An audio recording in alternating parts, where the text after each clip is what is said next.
Tragedy has struck the world of motorsports, involving one of the biggest stars in NASCAR. 20-year-old driver Kevin Ward Jr. was struck and killed by the car of Tony Stewart during a dirt track sprint car race Saturday night at Canandaigua Motorsports Park in western New York. Sheriff Philip C. Povereau, whose department is handling the investigation, said Stewart has not been charged, but the investigation is ongoing. Earlier in the day, Stewart, a three-time NASCAR Sprint Cup champion, said he would race in Sunday's Sprint Cup event at Watkins Glen, about an hour from Canandaigua. Stewart would later make the decision not to compete. We're going to show you the incident from last night.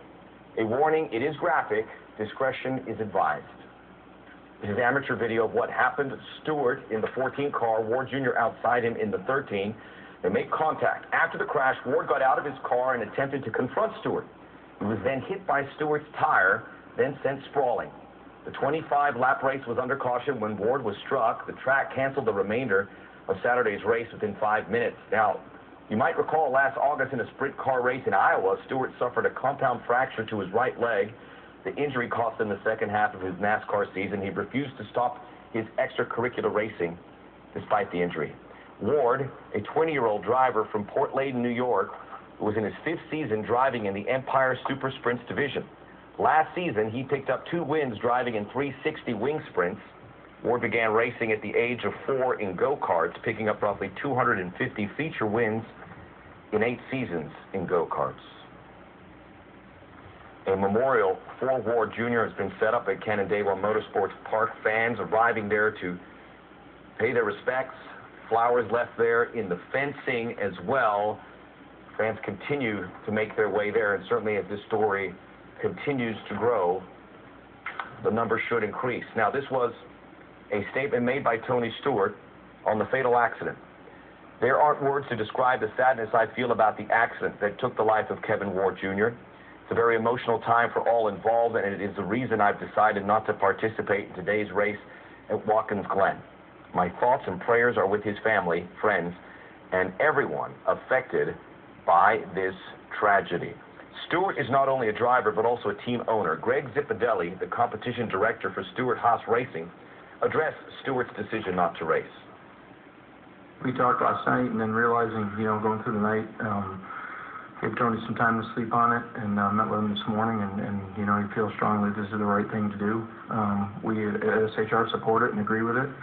Like I said, it's a difficult time for both parties.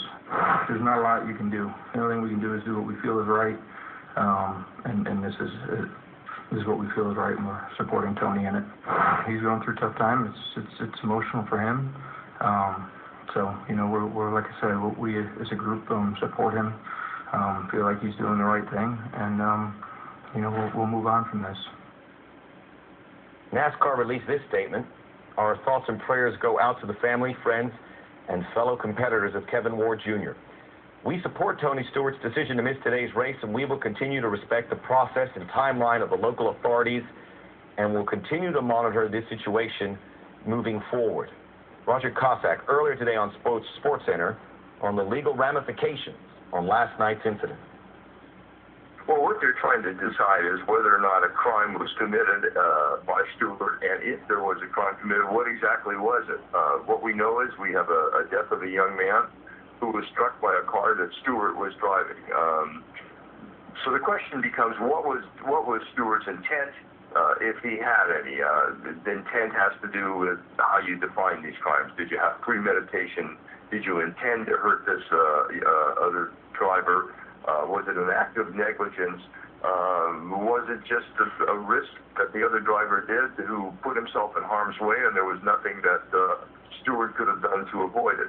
So those are all the things, and when you try and figure out these things, you look at what was the intent of Stewart, and you do that by what happened on the track. 2, was there any bad blood between these two? Did Stewart say anything to anybody, hypothetically, like, this guy better stay away from me, or better not mess with me? Those kinds of things that a district attorney would put together to say, I have enough evidence to convict someone for all the way from murder to some kind of a homicide or manslaughter charge. And I want to add that we're very, very far away from criminal charges. I think listening to the sheriff just now, indicating that what he has is an on-track accident with the cooperation of Stewart, it seems to indicate, and at least for right now, that they're going in a different direction, that they're not considering it. But they will be gathering evidence, and if there is evidence out there that leads to the fact that a crime was committed, then we'll see them take action.